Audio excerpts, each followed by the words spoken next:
An balima kunnafoni cakɛlaw bɔlɔlɔ matrafabaw n'o ye internet ye aw ni ɲantuma aw bisimila maliweb.net ka don kibaru kɛnɛ kan.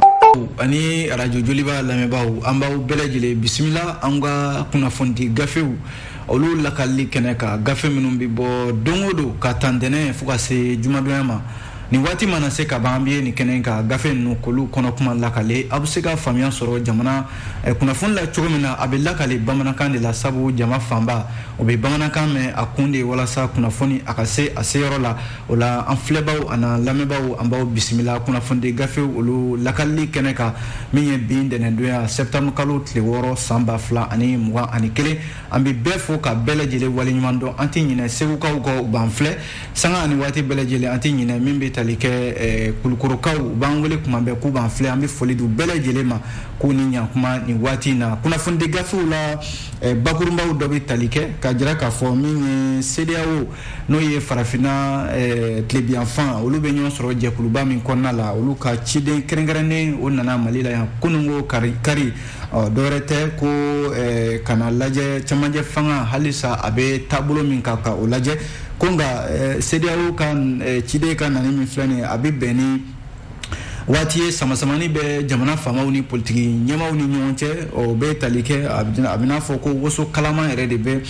cɛmancɛ fanga maaw tɛgɛ kɔnɔ woso kalaman 2 min bɛ tali kɛ a fɔra ko sigi min n'o kan ka boloda an ka jamana kɔnɔna la yan n'o ye Assise nationale pour la refondation fo ka taa se jɛkulu min bɛ yen n'o kan ka kalataw labɛn u ko min ma ko organe unique de gestion CEDEAO ka ciden ko a bɛna ɲɔgɔn ye boloda bi tile ani sini walasa ka se ka kuma o baaraw kan kunnafoni sɛbɛnw y'a jira k'a fɔ fana min bɛ M5 RFP jɛkulu maaw y'a jira k'a fɔ a fɔra ko polisiw ka ɲɛmaa min bɛ yen ni o ye Forsati ɲɛmaa ye na kiri kun wulila ale nɔfɛ a fɔra k'a kun donna kaso yɛrɛ la ka sababu kɛ ko fagali min kɛra juillet kalo tile 11 ana tile 12 ko M5 maaw wulila k'u jɔ yɔrɔ a donna kaso la o yɔrɔnin bɛɛ lajɛlen la a bɔra ka sababu kɛ polisiw yɛrɛ ka wulikajɔw ye M5 RFP maaw y'a jira k'a fɔ ko maa kofɔlen n'o ye commandant min bɛ Forsat tɔgɔ la n'o ye an ka finitigiw ka jɛkulu kɛrɛnkɛrɛnnen ko ka a lasegin kaso la a nɔ na min bɛ tali kɛ kunnafoni sɛbɛnw la Soir de Bamako fana y'a jira k'a fɔ ko misali ɲininkali de don ko yalima misali bɛ fɛ ka ta Mali de kan wa an ka farafinna tilebiyanfan jamanaw kɔnɔna la sabu ko min ye Guinée jamana kuntigi ye n'o ye Alpha Condé ana kɛ ale ka fanga dafirila ko nin bɛna fɔ misali kɛrɛnkɛrɛnnen ka ta Mali la yan nɔ ka ɲɛsin ni farafin jamana ninnu ma jamana kuntigi minnu bɛ yen ni olu yɛrɛ ko k'u tɛ fɛ ka bɔ fanga la fiyewu an bɛna an da don a la sisan ka jira k'a fɔ ko min ye Mali la yan nɔ fanga daraki min kɛra Guinékaw fɛ yen a kɔlɔlɔ bɛ se ka kɛ mun ye Mali ma an bɛna an da don a la kunnafoni sɛbɛnw ye o fana lakale fo ka taa se min bɛ tali kɛ ko Isa Kawujim jɛkulu dɔ kun wulila ale k'ale dɛmɛ ko nka jɛkulu in maa bɛɛ lajɛlen ko u ye Isa Kawujim sɔrɔ yɔrɔ min na k'u y'a bila yen sabu k'u t'a fɛ ko foyi la bilen olu farala ɲɔgɔn kan k'a jira k'a fɔ ko u y'u sen bɔ a sen na nin ye kunnafoni sɛbɛnw la bakurunba dɔw ye an bɛna minnu lakale aw ye sisan an b'a daminɛ ni fasidi sɛbɛn l'indicateur du renouveau indicateur du renouveau y'a jira k'a fɔ ko min ye Goodluck Jonathan ale de ye Nigeria jamana kuntigi ye jamanaw ale de ye maa ye bi min ni ale de bɛ CEDEAO ka cidenya la Mali kabi fanga daraki kɛra an fɛ yan nɔ min bɛ tali kɛ san 2020 utukalo tile 18 maa min bɛ yen ni ale de bɛ cidenya la Mali ani CEDEAO ni ɲɔgɔn cɛ ka na lajɛ sɔnni sɔn waati min na cɛmancɛ fanga n'an b'o kɔnɔna la cɛmancɛ fanga n'a bɛ sira ɲuman kan walima bɛn kɛra min kan n'a sɔrɔla baara bɛ ka kɛ ni o ye a jirala k'a fɔ kunungo kari min ye Goodluck Jonathan kunnafoni yɛrɛ kun dira kabi alamisa tɛmɛnen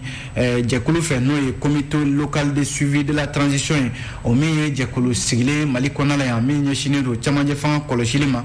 fo ka taa se Nations Unies ka bolofara min bɛ Mali kɔnɔ yan MINUSMA ani CEDEAO olu kun y'a lase k'a fɔ Goodluck Jonathan a kun kan ka na Mali la yan kunungo kari yɛrɛ o kun ye dɔgɔduman ye septembre kalo tile 5 san 2021 kɔ a nana min ye Goodluck Jonathan ye a ka nani la yan nɔ a jirala k'a fɔ a ka nani bɛnna ni waati ye min bɛ premier ministre Shogel Kokala Maiga ale ni politique nyama senda ka ɲɔgɔn kɛrɛnkɛrɛnnenya la baaraba fila ka premier ministre yɛrɛ kan ka minnu boloda o bɛ tali kɛ sigiba min n'a fɔra ko na kɛ jamanaden bɛɛ ka ɲɔgɔn sɔrɔ o kɛnɛ kan ni Mali ko kuma bɛ taa fɔ ye n'o ye assise nationale de la refondation fo ka taa se kalataw labɛnni ko koɲɛ bɛɛ lajɛlen kan ka kalifa jɛkulu min fana ma o ko min ma organe unique de gestion des élections yɔrɔ ni baara fila politique tɔn ko olu ma sɔn a ma nka min ye premier ministre ye ale kɔni jijalen don a baara la ko f'a ka kɛ o bɛnna ni waati min ye Goodluck Jonathan ye ale ka nali la Mali la yan nɔ ko kabi kunu yɛrɛ kabi Goodluck Jonathan a nana a cunna Mali dugukolo sanfɛ k'a ni min ye premier ministre a n'o yɛrɛ ye ɲɔgɔn ye nka o ɲɔgɔn ye limana o ma kɛ ɲɔgɔn ye janba ye sabu a na kɛ ɲɔgɔn ye filanan bolodalen don bi tile kɔnɔna la a wulada fan fɛ min ye Shogel Kokala Maiga a jala k'a fɔ Goodluck Jonathan bin dɛnɛndonya yɛrɛ la u kan ka segin ka ɲɔgɔn ye kokura min ye wulada fan fana fɛ min ye Goodluck Jonathan ani société civile ma u kan ka ɲɔgɔn ye ani diinɛ ɲɛmaaw kan ka ɲɔgɔn ye ani hali jɛkulu bɛ yen minnu bɛ tali kɛ lafasalikulu kan baarakɛlaw ka lafasalikulu ko don ani jɛkulu minnu bɛ yen ni olu da bi bɛnkan sɛbɛn ko la ani ninnu bɛɛ lajɛlen kan ka ɲɔgɔn ye limanaw dɔwɛrɛ tɛ ka kuma transition camancɛ fanga min bɛ an kunna bi ale taabolo bɛ lahala min na ka se ka hakilila falen falen o ko siratigɛ ninnu na nka limanaw a jala k'a fɔ nin ɲɔgɔnye ninnu bɛ sen na nka min ye Goodluck Jonathan ni waati in na ko ɲɔgɔnye ninnu a kuma bɛ sɔn ka caya kosɛbɛ sabu politique tɔn sɔn tɛ fiyewu min ye Shogel Kokala Maiga ale ka laɲiniw ma laɲini minnu bɛ yen ni bi maa bɛ se k'a fɔ o bɛ tali kɛ fɛn fila kan fɛn fila min ni an bɔra k'an da don o la sisan o ye kalata labɛnni ko ani sigikafɔ min bolodalen don jamana kɔnɔna la ko min ye médiateur ye n'o ye ciden ye ani ninnu bɛɛ ka ɲɔgɔn ye kɔfɛ ani jamanakuntigi fana kan ka ɲɔgɔn ye o na kɛ baara bɛɛ lajɛlen kuncɛlen kɔfɛ ko ani kunnafonidilaw fana na sigi kɛ o na kɛ sini tarata yɛrɛ walasa min bɔra nin ko la limanaw ka bɛɛ lajɛlen da jamanadenw tulo kan ko min ye Goodluck Jonathan ye a kelen tɛ taama in na sabu min ye ganakaw ka ministre min ɲɛsinnen don u ka jamana ni jamana wɛrɛw kunye ma wa CEDEAO yɛrɛ kɔnɔna la ministre minnu bɛ yen ni olu ka baara bɛnnen don jamana wɛrɛw ni jamana wɛrɛw taama ma o fana bɛ taama in na min bɛ tali kɛ Shirley Ayor Koyo Bochowoyi a n'u bɛ ɲɔgɔn fɛ taama in na fo ka taa se Jean-Claude Kassibro ale fana ye CEDEAO ka ciden kɛrɛnkɛrɛnnen min talen don ka ɲɛsin CEDEAO maaw bɛ baara min na ka ɲɛsin jamana tɔw ma fo ka taa se Général Francis A Beyanzin olu fana bɛ taama in na ale fana ka baaraw ɲɛsin o politique ko ma CEDEAO kɔnɔna la limanaw na an y'o bila ale indicateur du renouveau kelen in kɔnɔna la a jiralen bɛ k'a fɔ ko an ka kɛnɛya tigilamaw n'o ye dɔgɔtɔrɔw ye u ka syndicat ko olu bɛna tile saba baarabila daminɛ bi kɛnɛyasoba saba kɔnɔna la CHU Gabriel Touré Point G ani hôpital dermatologique Bamako a jala k'a fɔ ni kɛnɛyasoba saba in ko a baarakɛlaw ni o y'a kɛnɛya baarakɛlaw ye u y'a jira k'a fɔ olu bɛ na baarabila daminɛ bi min bɛ tali kɛ u ka laɲini dɔ kan laɲini min jamanaw dɔwɛrɛ tɛ ko u ka baarakɛɲɔgɔn dɔ bɛ yen baarakɛɲɔgɔn min yɛrɛ ni ale bɛ lafasali kulu kɔnɔna la u k'a ma ko docteur Fuseni Kulubali docteur Fuseni Kulubali a yala k'a fɔ ko in bɛɛ lajɛlen bɛ ale de nɔfɛ sabu syndicat ninnu ka fɔ la u ko nin baarabila in bɛ tali kɛ fɛn kelen pewu de la u ye kunnafonidilaw wele ka ɲɛfɔli kɛ sibiri tɛmɛnen Gabriel Touré yɛrɛ ɲɔgɔn ye soba kɔnɔna la ka se ka u dantigɛli in kɔnɔna la min ye docteur Amadou Maiga ye ale yɛrɛ ye lafasaliba ye CHU Gabriel Touré kɔnɔna la ale segira ka na u ka laɲiniw ɲɛfɔ a ko n'i ye kɛnɛyaso ninnu kɔnɔna lajɛ k'a bɛ n'a fɔ ko syndicat minnu bɛ yen n'o ye baarakɛlaw ka lafasali kulu ye k'u caman bɛ yen u bɛ ka bali u ka baara de la sabu ko n'i ye syndicat fɔ ka ban limana o ye lafasali de daminɛnen nka ka fereke don lafasalikɛbaa sen na limana o bɛ se ka dankari kɛ olu yɛrɛ ka hakɛw la docteur Amadou Maiga a ka fɔ la tuguni a y'a jira k'a fɔ min ye ko in bɛɛ lajɛlen bɛ Fuseni Kulubali min nɔfɛ ni limana u y'ale bɔ a bɛ n'a fɔ a ka aka syndicat bara la wati mina u y'a bɔ hôpital kɔnɔna la k'a bila ka taa n'a ye gouvernorat kɔnɔna la k'a sɔrɔ a ma kɛ ni a yɛrɛ ka diɲɛ o ko ka a bɛ waati jan bɔ a bɛ kalo damadɔ bɔ sisan u kun ye lasɔmini sɛbɛn n'o ye préavis ye k'o bila gouvernement ka tabali kan k'a fɔ ko Fuseni Kulubali min ye nin ye ko a ka segin ka na a ka syndicat baara kɛ k'a sɔrɔ dun a bilala ka taa gouvernement la a yɛrɛ t'a kalama a ma jɛn n'a ye k'a bɛna fɔ u bɛ fɛ ka dankari kɛ syndicat baara de la n'o tɛ ko k'a fɔ de k'a bɔ baara yɔrɔ wɛrɛ la ka taa n'a yɔrɔ wɛrɛ la ko o laɲini tɛ o de la syndicat minnu bɛ yen n'olu bɛ tali kɛ syndicat national de la santé de l'action sociale et de la promotion de la famille SNSASPF fo ka taa se syndicat autonome des cadres médicaux SYNACAM, syndicat national des travailleurs des hôpitaux et des structures sanitaires SYNATRAS olu de ye ni kunnafoniden kɛ limanaw ko Fuseni Kulubali ka segin joona joona u y'a bɔ yɔrɔ min na u k'a bila ye sabu ko syndicat baara tɛ ka maaw dankari kɛ u ka hakɛw la kuma ye nin indicateur du renouveau de ye nin fɔ bi sɔgɔmada in na limanaw n'an bɔra indicateur kɔnɔ an bɛ don min ye indépendant ale kɔnɔna la indépendant ale kumana indépendant y'a jira k'a fɔ ko min ye jɛkuluba min bɛ yen ni olu de senyera Ibrahim Bokar Keita ale ka fanga dafirili la kosɛbɛ sabu wulikajɔ kɛra M5 RFP maaw fɛ yɔrɔ o wulikajɔ yɛrɛ la a jira k'a fɔ maaw ni bɔnɛna la juillet kalo tile 11 a n'a tile 12 san 2020 waatiw la yɔrɔ o waatiw la a jira k'a fɔ finitigilaka minnu bɛ yen ni o ye forçati maaw ye jalaki de benna olu kan k'a fɔ olu de ye fali ninnu kɛ nka comité stratégique min bɛ M5 RFP tɔgɔ la limanaw yɔrɔ forçati ɲɛma n'o ye commandant Umar Samake ye commandant Umar Samake juma tɛmɛnen na a na kɛ commune 3 tribunal o de ye wele bila a ma k'a fɔ k'u bɛ taa ɲininka a dalakan na yɔrɔ a bɛna fɔ kiiri de dayɛlɛlen nin ye indépendant ka fɔ la n'i ye jateminɛ kɛ jate minnu bɔra a jala k'a fɔ juillet kalo tile 11 a n'a tile 12 min ye M5 maaw yɛrɛ olu ye jate minnu kɛ u y'a jira k'a fɔ ko maa 14 o de fara a siratigɛ la nka min ye rapport min bɔra MINUSMA maaw fana fɛ o y'a jira k'a fɔ ko min ye maa 23 o de fatura o de fara a ko siratigɛ ninnu na wulikajɔ minnu kɛra ni a fɔra ko forçati maaw olu de nɔ don ka taa wulikajɔkɛlaw ka marifa ciw la k'u bɔnɛ u ni na a waati la maa min tun bɛ forçati ɲɛmaaya la polisiw tɔgɔ la o ye commandant Umar Samake de ye ale kɔni welela min bɛ tali kɛ juma tɛmɛnen na polisiw de ko Umar Samake ka wele ko ka a bila mandat de dépôt la k'o tɛ bɛn olu ma polisiw de wulila ka taa Bamako kasolonba dafa tewu ka marifaciw yɛrɛ bɔra a ko siratigɛ la ni maa caman y'a ko kɔn kosɛbɛ M5 maaw ka jaabili kɛra mun ye o ko la u y'a jira k'a fɔ ko aya baara min kɛlen nin ye olu M5 maaw olu ma jɛn n'a ye sabu olu bɛ wulikajɔ la tiɲɛ ka bɔ nin ko in na tiɲɛ min ni o ye k'a fɔ jɔn de kɛra sababu ye ka maa 10 ani kɔ walima maa 20 ni kɔ k'olu fa min kɛra juillet kalo tile 11 tile 12 a n'a tile 10 tɛmɛnen na san 2020 waati min na wulikajɔw bɛ sen na Ibrahim Bokar Keita ale ka fanga nɔfɛ nka bi M5 maaw ko olu tɛna danni ma sabu olu bɛ fɛn fɛn ɲini bi o ye k'a fɔ commandant Umar Samake ko a ka segin kaso la a bɔra cogo min na a ka segin o cogoya la indépendant de y'a fɔ dɛ limanaw ale indépendant kelen kɔnɔna la min ye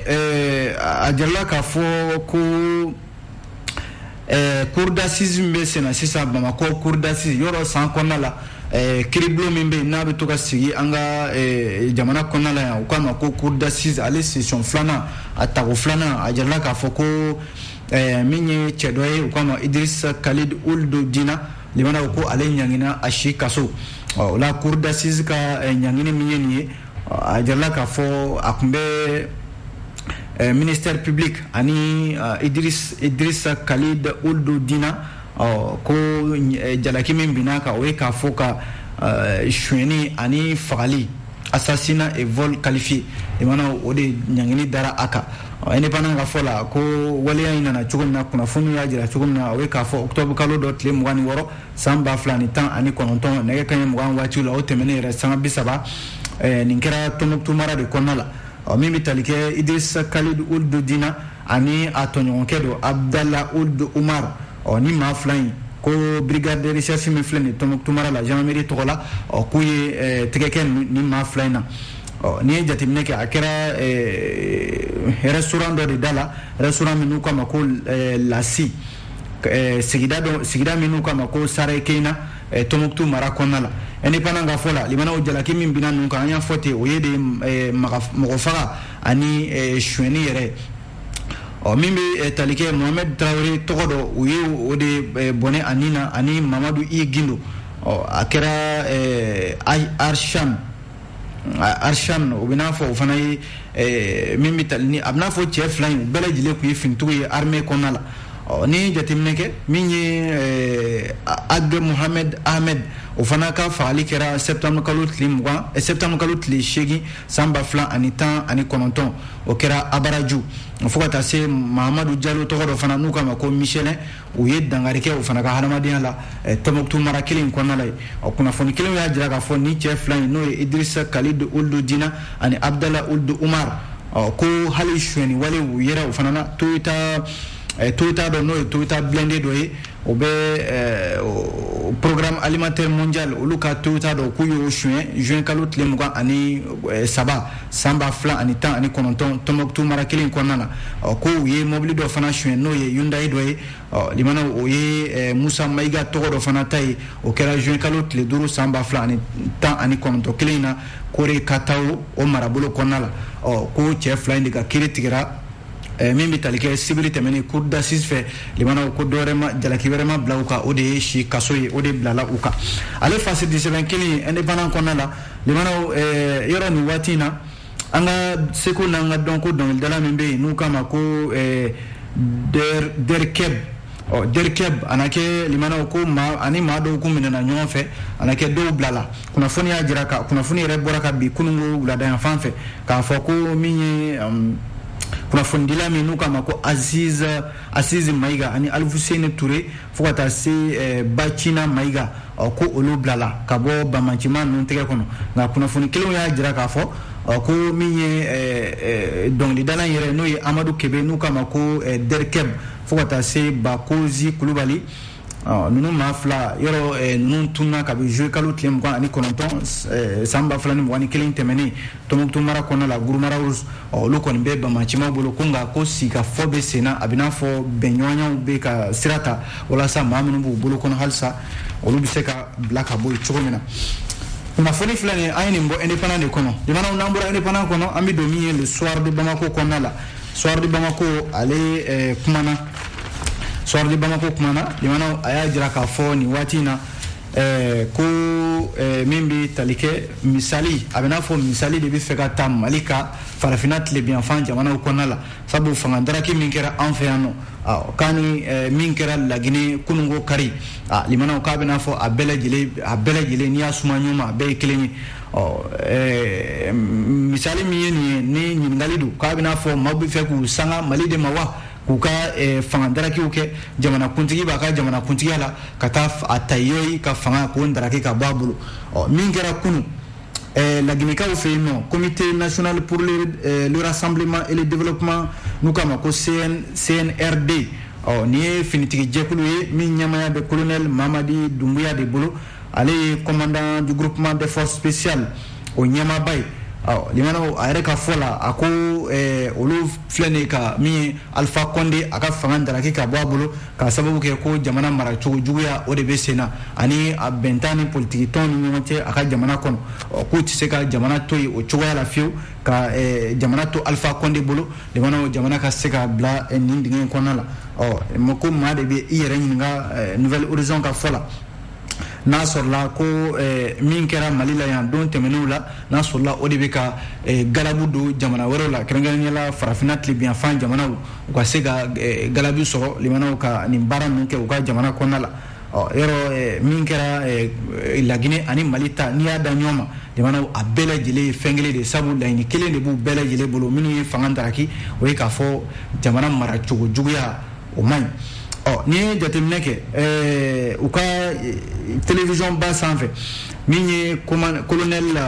Mamadi Doumbouya ye a bɔra ka ɲɛfɔli kelen min kɛ an bɔra k'o de fɔ sisan o ye k'a fɔ min ye u ka sariya sunba n'o ye constitution ye u y'o da jigi ka bɔ yen ko baara tɛ kɛ ni o ye bilen nka ko u ye wele bila u ka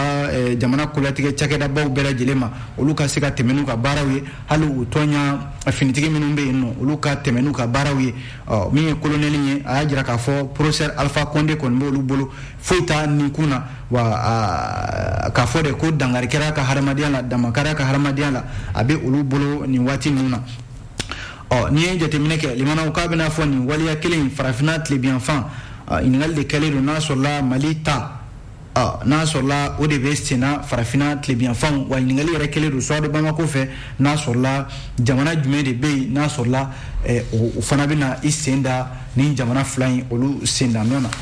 kunnafoni filɛ limanaw ni Suwadu Bamako ye nin fɔ min ye Nouvelle Horizon ye ale nana ɲininkali kɛ ale ko coup d'état min kɛra Laginɛ Konakɛ ko a kɔlɔlɔ bɛ se ka kɛ mun ye ka ɲɛsin Mali ma bi sabu n'i ye anw ni Laginɛ lajɛ limanaw jamana fila don min ni a bɛɛ lajɛlen ye jamana kelen de ye min ye Laginɛ limanaw olu ni anw limanaw i bɔra Mali la i donna Laginɛ i bɔra Laginɛ i donna Mali la wa a jarala k'a fɔ yɛrɛ kɔsa in na ko u ka port a bɛ n'a fɔ Mali yɛrɛ ye yɔrɔba dɔ dayɛlɛ ye min ni sanni feere taa ni ka seginw ani min ye minɛnw bɛ bɔ yan ka taa Laginɛ minɛnw bɛ bɔ Laginɛ ka don Mali la yɔrɔ coup d'état min kɛra kunungo n'o ye fangadaraki ye a na kɛ finitigi ninnu u ye Laginɛ da bɛɛ lajɛlen suwa maa tɛ don maa tɛ bɔ waati kelen don anw ka sanni feere baaraw bɛ senna an ka jago tigilamaw olu bɛ taa ni ka segin la Laginɛ ani Mali cɛ k'a bɛna kɛ kɔlɔlɔba ye ka ɲɛsin taa ni ka segin ani jagoko siratigɛw ma an ka jamana kɔnɔna la yan nɔ wa limanaw n'i ye o waleya kelen fana ta k'a lajɛ Nouvelle Horizon y'a jira k'a fɔ ko yanni bi cɛ CEDEAO jɛkulu kɔnɔna la min ye Laginɛ jamanakuntigi min ni maa bɛ se k'a fɔ a kɛra jamanakuntigi kɔrɔ ye bi n'o ye Alpha Condé maa fɔlɔ min bɛ yen n'ale kun ye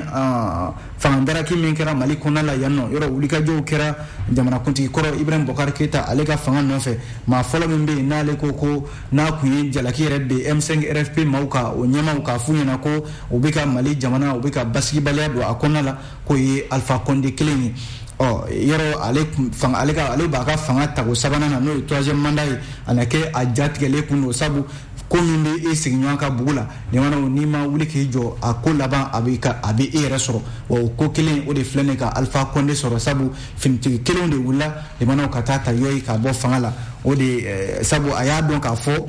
min kɛtɔ filɛ Mali la ni Ala ma jan kɛ a tɛ ale yɛrɛ jɛ fiyewu ko o de kama o doni kama a ye kumana k'a ɲɛsin malidenw ma k'a fɔ ko M5 RFP maa minnu bɛ yen n'olu bɛ wulikajɔ la k'a fɔ bɛ Ibrahim Boubacar Keïta ka fanga ale dafiri a ye kuma caman f'u ma a don wa ko hali a ye CEDEAO yɛrɛ su ka kɛ Mali ka o don k'a fɔ k'u ka maa bɛ wulikajɔ la k'u ka dankari kɛ a bɛɛ lajɛlen la sabu wulikajɔ ninnu ko a tɛ bɛn limanaw ale Nouvelle Horizon kelen in kɔnɔna la an kun y'a kulo lasɔmi k'a jira k'a fɔ ko kalo 9 kɔfɛ a na kɛ jɛkulu dɔ bɛ yen minnu bɛ yen ni o ye Isa Kawujim terilakaw ye jɛkulu dɔ don minnu ni olu kun farala ɲɔgɔn kan ko u na tugu Isa Kawujim ale ka hakililaw kɔ limanaw an bɛ don min na ko bi ko jɛkulu in bɛɛ lajɛlen ko an ye Isa Kawujim sɔrɔ yɔrɔ min na an b'a bila yen sabu an tɛna tugu a kɔ bilen a ye fɛn fɛn boloda san anw sen tɛ a si la bilen jɛkulu in kunungo a na kɛ u ye ɲɔgɔn ye ba dɔ kɛ min ye maison de la presse la Bamako yan nɔ dɔwɛrɛ tɛ limanaw ko k'a jira k'a fɔ Isa Kawujim ka hakililaw olu tɛna tugu a kɔ bilen a sen fɛ min ye Ibrahima Diawara ale min ye club de soutien n'u kama ko kasi jɛkulu in ko isi yɛrɛ de tun b'u bolo a ko siratigɛ ninnu na Bamako commune wɔɔrɔ bɛɛ lajɛlen ka taa Kayi Segu Sikaso Kulikoro Ɲɔnɔ Mopti ani cɛmisɛnnin dɔ bɛ yen n'u kama ko Mohamed Tangara ale yɛrɛ kun ye i tɔgɔ yɛrɛ yɛlɛma k'o kɛ ko Isa Kawujim Junior a na kɛ o yɛrɛ bɛ boloda bi o bɛ kasobonba la a na kɛ ko in yɛrɛ bɛɛ lajɛlen bɛ o de nɔfɛ sabu o minɛ furadama ni sisan cɛ k'a bila kaso la ko sabu ko a na kɛ a bolo minɛna yuruguyurugu dɔ la a bɛ kaso la nka ko fo ka se bi ma ko Isa Kawujim a ma se ka kuma o ko la a ma se ka wulikajɔ foyi kɛ k'a fɔ min ye Mohamed Tangara ye o ka bɔ kaso la na ke ko imbele jelebi ode no fe nouvelle horizon ka fola non gon farla nyonga hal na solo ma fenvo kuna fondila wi nga uya jira ka fo fe be no be seka olu shubi ka ke ni koinga ka isa ka ujim no fe tama ka dabla ko ado a folo ko ni oye mami be ni ayaka olu yere de mami be no isa ka ujim junior no Mohamed Tangara bede ale srenga ka tugo ale no fe ni ay club de soutien sigira akira ale de togola wa ko na sorla ale be kasola bi ko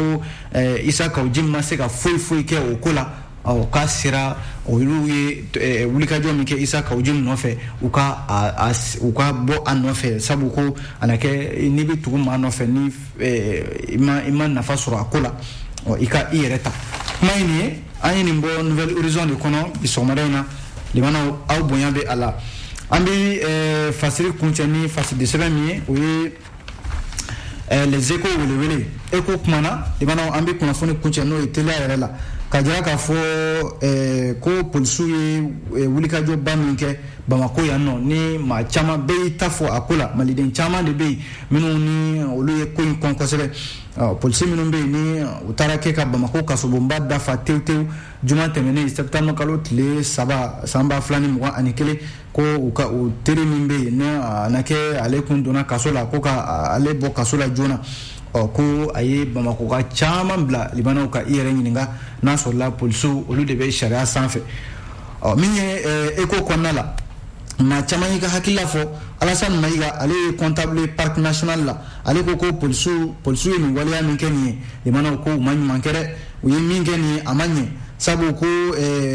ni sharia be bato jamana kono ni makanga sharia bato oye polisu follow de olu de kanga sharia bato uye min ke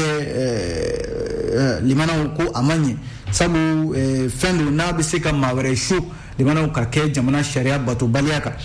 mamin be nale kanga sharia nyefo ka jamana de shu ka ke sharia batulika ni erekera ka fode ko erete sharia ti boli eka limana ko polisu ni min ke Alassane Maïga ko amabbe ale konima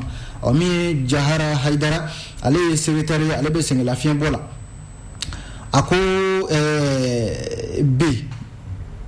mimbe talike polisu limana ko maliola